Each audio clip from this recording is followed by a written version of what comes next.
Olá, quarta-feira, 27 de maio.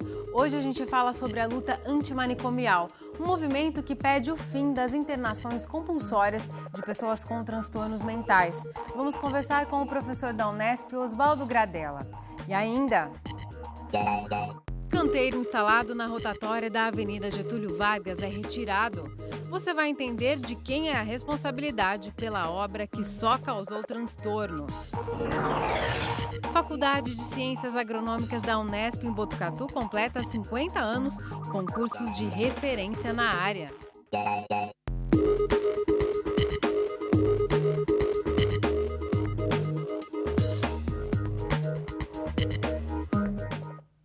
Um canteiro instalado na ligação das avenidas Getúlio Vargas e Afonso Vicente Aiello causou confusão e até acidentes ao longo desta semana.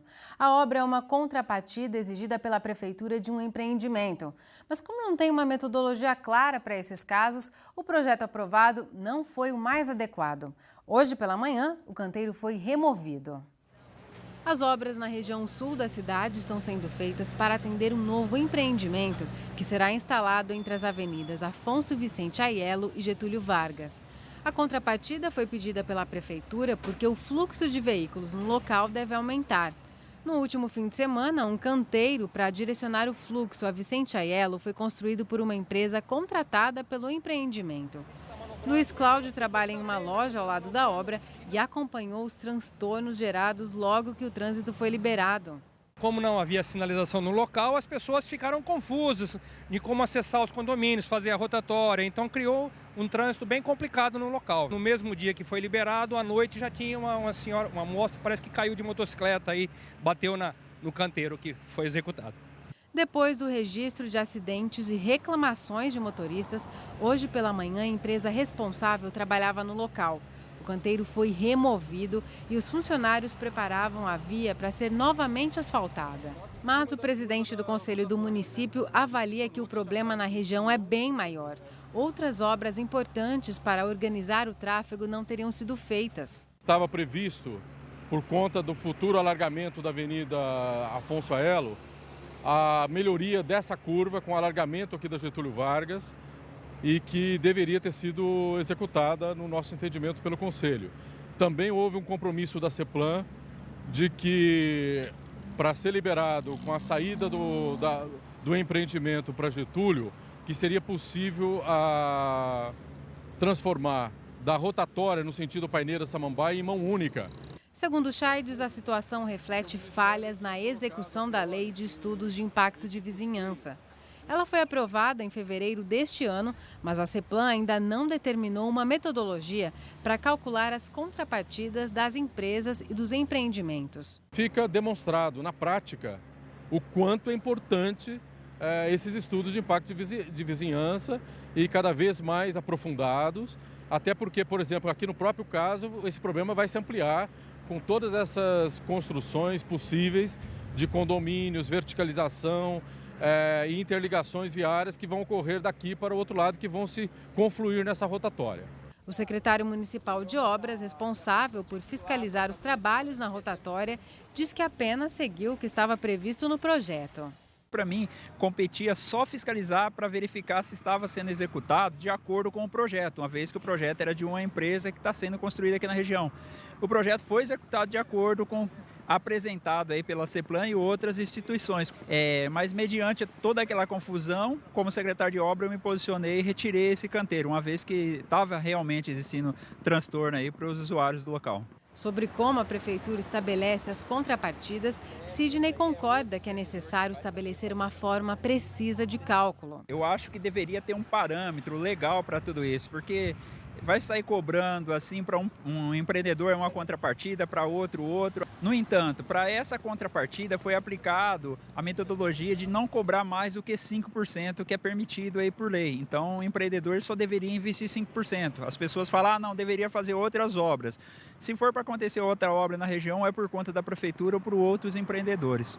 Para solucionar o impasse, um acordo feito entre a Secretaria de Obras e o empreendedor prevê que sejam instaladas tartarugas tartarugas para dividir as faixas de rolamento. É bem mais segura durante a noite, ela é refletiva, vai evitar aí o problema de acidentes. Se as pessoas se perderem, não vão danificar veículo e a gente não vai ter acidente de grande porte, de gravidade.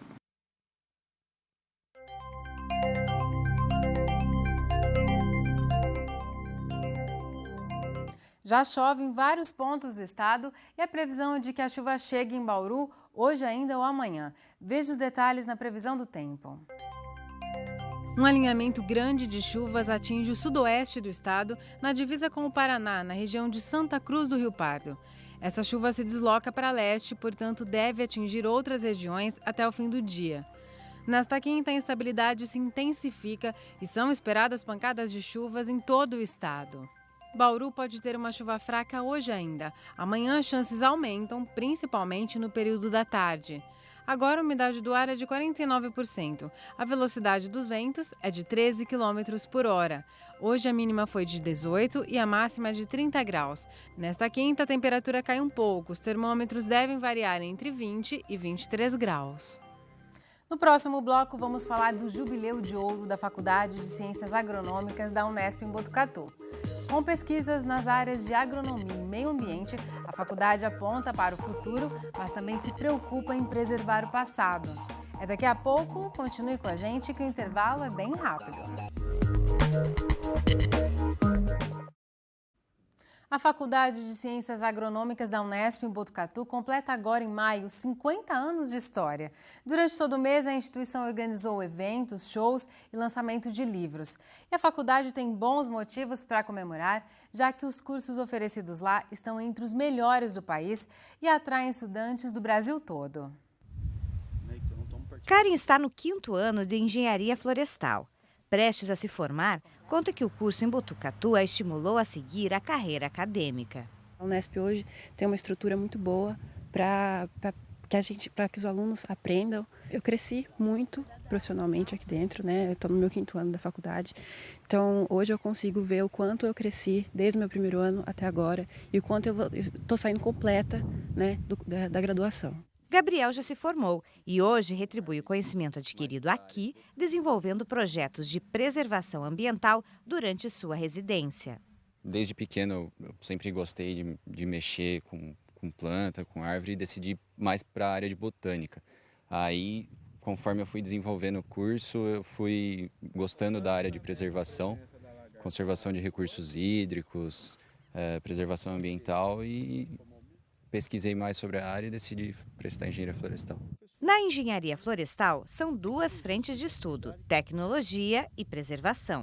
O primeiro grande grupo é a área de tecnologia, onde a gente trabalha com produção, florestas plantadas para gerar papel, celulose, chapa de fibra, madeira, tudo que é consumido. E do outro lado a gente tem a área de ambiência, que trabalha com a conservação, com a preservação, com a sustentabilidade dos recursos naturais que estão envolvidos, solo, água, planta e atmosfera. A FCA também oferece cursos de graduação em agronomia e engenharia de bioprocesso e biotecnologia, além de 6 programas de pós-graduação.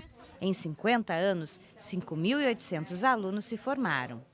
O curso de agronomia, o pioneiro, recebeu do Guia do Estudante a classificação 5 estrelas. No país, apenas outros 5 cursos já receberam essa classificação. Os desafios são a questão de docentes, né? A gente tem que estar sempre repondo o corpo docente com qualidade. A gente está trabalhando a parte prática, novas áreas de fronteira do conhecimento. Tudo isso a gente tem que estar de olho para proporcionar a melhor formação possível para os alunos. A história da Faculdade de Ciências Agronômicas de Botucatu começou em 1965, quando um grupo de estudantes de agronomia da USP, em Piracicaba, conseguiu do governo do estado a criação de um novo curso na área em Botucatu. Em 1976, foi incorporado pela Unesp. Essa história é contada no livro O Conhecimento é uma Jornada, FCA Unesp 50 anos, lançado para comemorar o Jubileu de Ouro da instituição. Um dos diferenciais da Faculdade de Ciências Agronômicas da Unesp de Botucatu são as atividades práticas, que se dividem em 3 fazendas experimentais, num total de 2.500 hectares. São áreas que apresentam áreas de pesquisa, ensino e extensão e preservação ambiental. Esse conjunto é fundamental para o aprendizado do aluno fora da sala de aula. O curso mais recente é o de Engenharia de Processos e Biotecnologia. Surgiu para atender a demanda do mercado. A faculdade foi fundamental para Botucatu. Botucatu viveu um ciclo da ferrovia, foi muito forte em Botucatu, e depois veio a Unesp. E a Unesp alavancou a cidade e até hoje é uma fonte não só de riqueza, mas também de qualidade de vida. Traz conhecimento, traz alunos, vitaliza a cidade e permitiu, por exemplo, que hoje Botucatu, mesmo com um porte médio, tenha um parque tecnológico, graças às competências que existem aqui nas 4 unidades da Unesp. Hoje, a FCA Botucatu recebe alunos de todo o estado e também de outras regiões do país. Patrícia é de Foz do Iguaçu, no Paraná. Muitos dos meus professores, desde a graduação, se formaram aqui na Unesp, fizeram pós-graduação aqui na Unesp e foram referência de qualidade de ensino para mim. Então, eu vim para cá para tentar ser referência como eles foram para mim.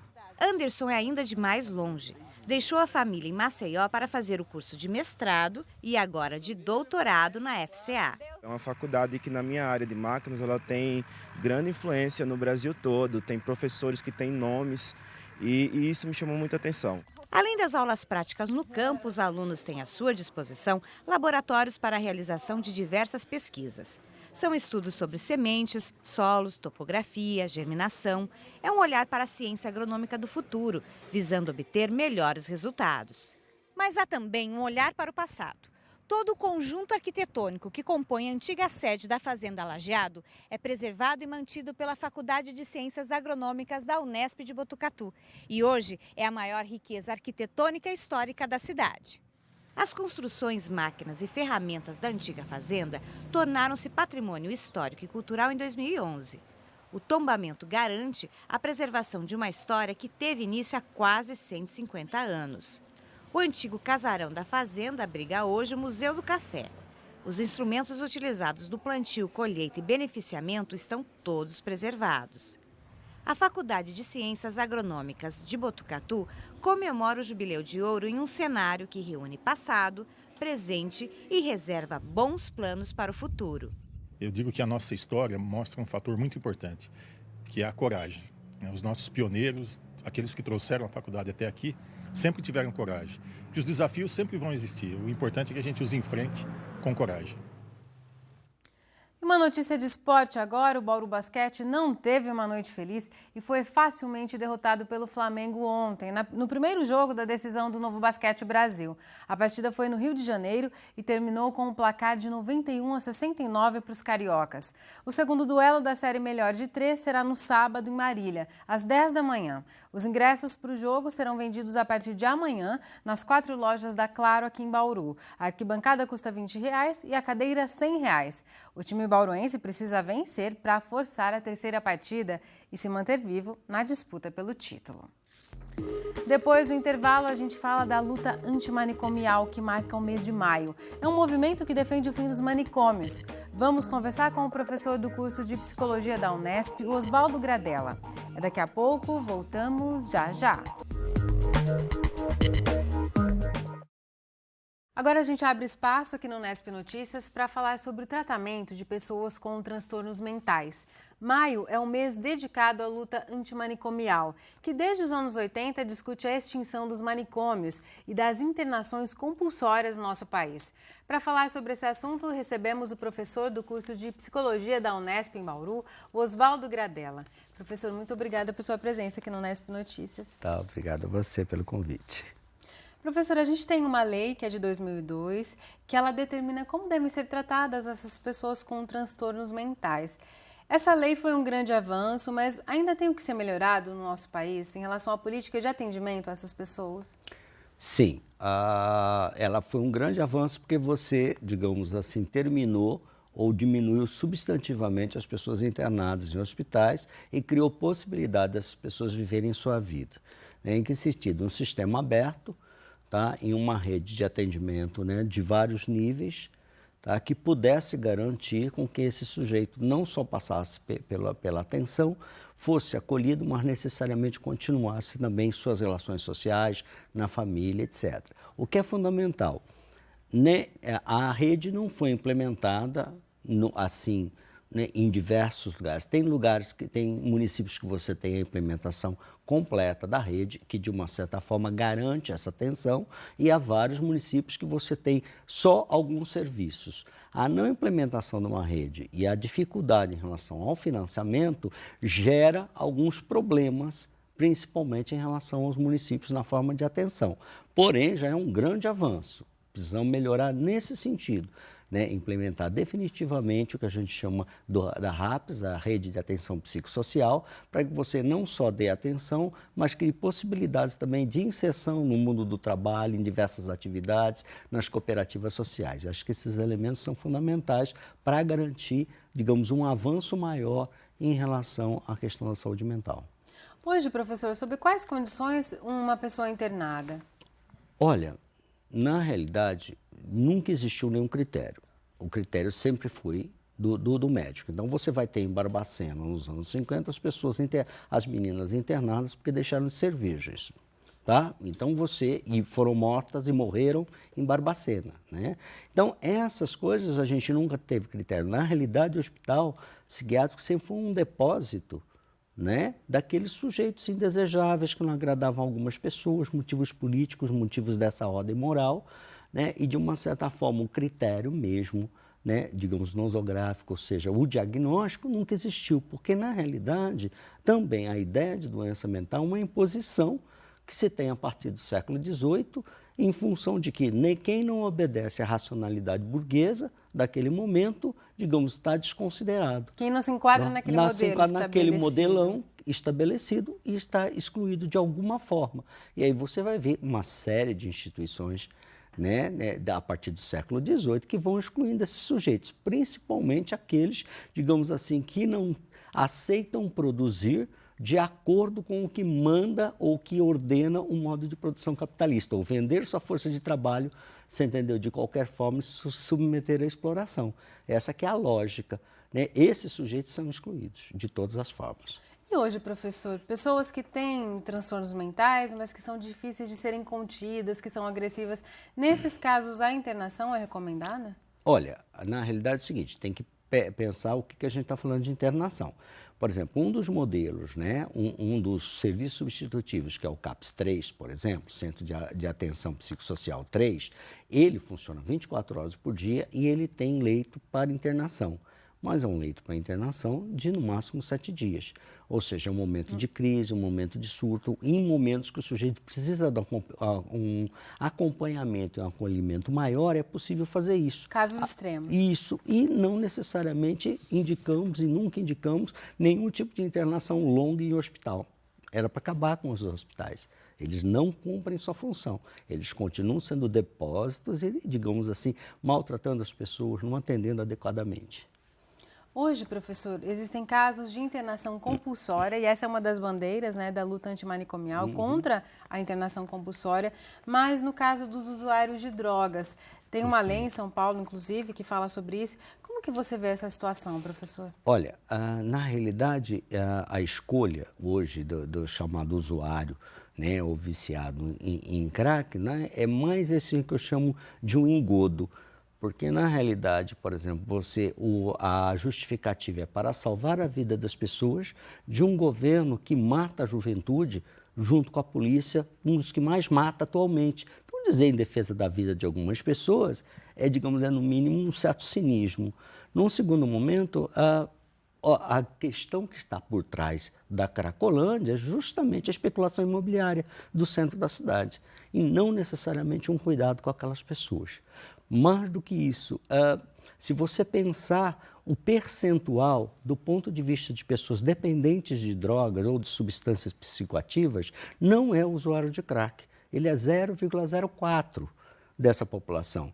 Agora, nós temos já historicamente uma grande população dependente de álcool morrendo por alcoolismo e você não tem nenhuma ação porque o álcool é uma droga lícita, atende a interesses econômicos.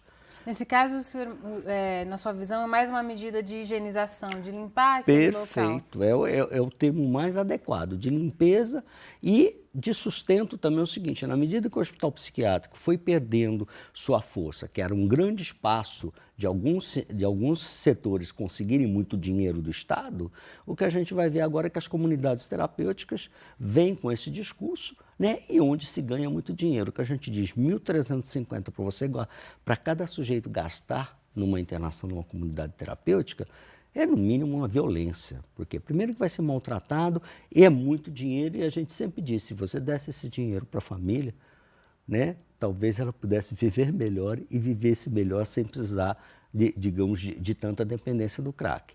Né? Mais do que isso, tem várias pessoas que são usuários, é diferente de quem é dependente. Né? Outra questão é, as pessoas estão na rua e usam crack, não que elas usam crack e depois vão para a rua. As pesquisas têm mostrado justamente o contrário, as pessoas já moravam na rua, já viviam em situações precárias de vida. É um problema anterior. É um problema anterior, um problema de ordem social. Né? Diferente de dizer, o cara usa crack ou não. E sim, o que a gente diz é o que eu chamo uma certa intervenção cínica em relação a esses sujeitos de cuidado da vida.